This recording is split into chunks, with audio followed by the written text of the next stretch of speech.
Let's talk about how to answer system design questions. One of the interviews you'll likely need to prepare for if you're applying for a technical role like software engineer or technical program manager is a system design interview. Before we dive into how to answer a system design question, let's talk about what its purpose actually is. This interview evaluates your ability to design a system or architecture to solve a complex problem in a real-world setting. Bear in mind that it doesn't really aim to test your ability to create a 100% perfect solution. Instead, it assesses your ability to design the blueprint of the architecture, analyze a complex problem, discuss multiple solutions, and clearly weigh the pros and cons to reach a workable solution. So now that we know what this interview is and what it's testing for, let's talk about how to approach it. Now, unlike a coding interview, a system design interview usually involves open-ended design problems, which means that it's really helpful to use a framework to organize your thoughts quickly and answer the question systematically. Pun intended. After all, you're being asked to solve a problem that would take a whole team of engineers to solve in the real world, and you need to do it in only 45 minutes. So a framework helps us to manage time, communicate very clearly, and build towards a productive outcome logically. Once you're familiar with the framework, you can apply it every time you encounter a system design interview question. So, what's the framework? There are 5 steps. Step 1, define the problem space. Here, we understand the problem and define the scope of the design. It's your job to ask lots of questions in order to shrink the scope of the problem from broad and vague to narrow and specific with system constraints. You really want to avoid jumping into the design without doing this first. Then, you want to clarify both functional and non-functional requirements. What's in and out of scope? Remember to state your assumptions and decisions to your interviewer so that they know where you're at. Think of it like taking your interviewer on a guided tour. Make sure you're explicitly taking them with you and explaining every step of the journey. Also, consider whether you're creating the system from scratch. Who are our clients or consumers? Do we need to talk to pieces of the existing system? What are those existing pieces? Then think about the non-functional requirements of the system design. These might be linked to business objectives or user experience, for example, availability, consistency, speed, security, reliability, and even cost. If you've identified a lot of design constraints and feel that some are more important than others, then focus on the ones that are the most critical. Make sure to explain your reasoning to your interviewer and check in with them, though. Or your interviewer may be interested in a particular aspect of the system, so listen to their hints if they nudge you in one direction.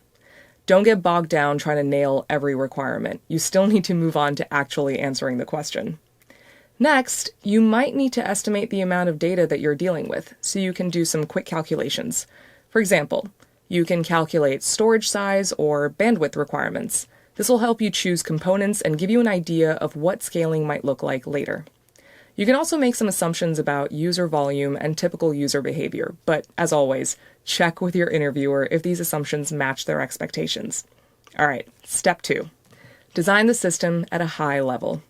This is where we lay out the most fundamental pieces of the system and illustrate how they work together to achieve the desired functionality, keeping in mind the constraints that you set in step 1. You don't really need to get into the nitty-gritty details at this stage. You can start by designing APIs, which are like a contract that defines how a client can access your system's resources.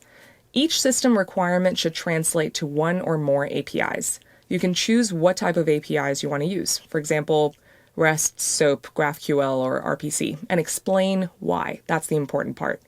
You should also consider the request parameters and the response type. These APIs become the foundation of your system's architecture. After the APIs, think about how the client and web server will communicate.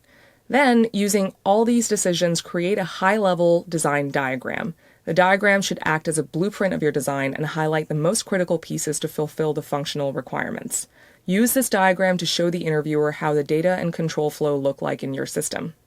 Do not dive into the scalability of the system yet. That's going to come later. All right, step 3. Deep dive into the design. This is when you can examine system components and relationships in more detail. The interviewer may also prompt you to focus on a particular area, but don't rely on them to drive the conversation. Start by talking about how non-functional requirements impact your design choices. For example, if an online system requires fresh data, think about how to speed up the data ingestion processing and query process. Or if the amount of data you need to store is large, you might want to partition the database to balance storage and query traffic. You might also need to consider some load balancer layers to distribute the read-write traffic. There's a lot to consider, and no single correct answer. The most critical thing is that you present different design options along with their pros and cons and explain why one is preferred over the other under the given circumstances. That's one of the main skills that you're really being tested on. All right, step 4. Identify bottlenecks and scaling opportunities. After completing a deep dive into the system's components, it's time to zoom out and consider whether the system can operate under various conditions and has room to support further growth. Here are some important questions to consider. Is there a single point of failure? If so, what can we do to improve the robustness and enhance the system's availability? Is the data valuable enough to require replication?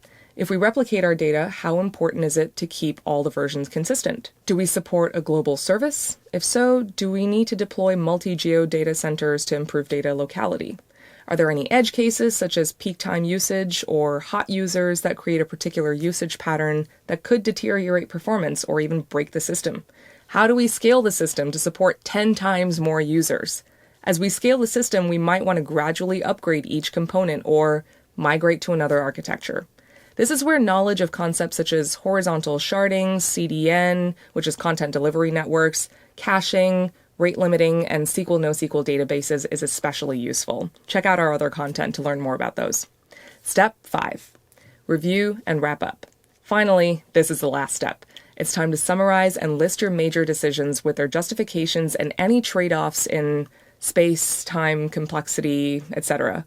Check that your design satisfies all the requirements, although you really should be doing this periodically throughout the interview. You could also identify directions for further improvement. In total, this interview takes about 45 minutes, with 5 of those usually reserved for introductions at the beginning and any questions you'd like to ask the interviewer at the end.